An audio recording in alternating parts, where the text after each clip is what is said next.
collaborating with international artists. Like, ay, alam na ba nila to? O first time ba? SB19 on Weverse Live reveals 2 international collab with big artists, Jolin Chai and Be First.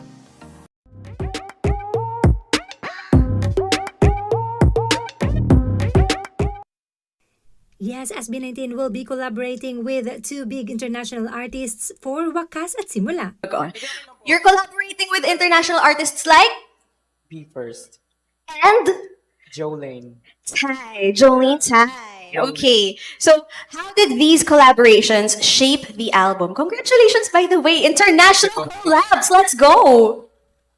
With this kind of collaboration po, syempre, unang-una, we're very happy and we're very blessed na yung ganun kalalaking international artist, yung talagang willing to collaborate with SB19. Kasi, tulad nga po nasabi nyo, nagsistart kami, ang taas na kagad ng pangarap namin. Though, target talaga namin, mga big artists na talaga. Pero ngayon na dumadating sila, syempre po, parang nasasabi namin, ito na pala talaga yun. Parang we're very happy na paunti-unti naabot namin yung mga pangarap namin noon na hanggang ngayon, di pa rin kami naniniwala na naabot na namin siya.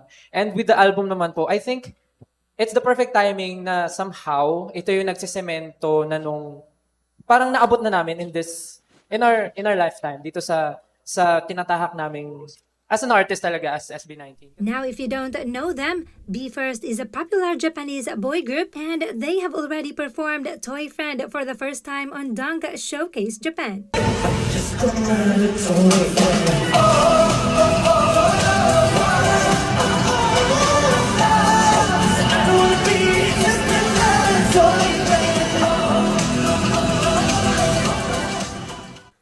On the other hand, Jolene Chai is widely known as the queen of C-pop for her commercial success, longevity, and groundbreaking dance pop style.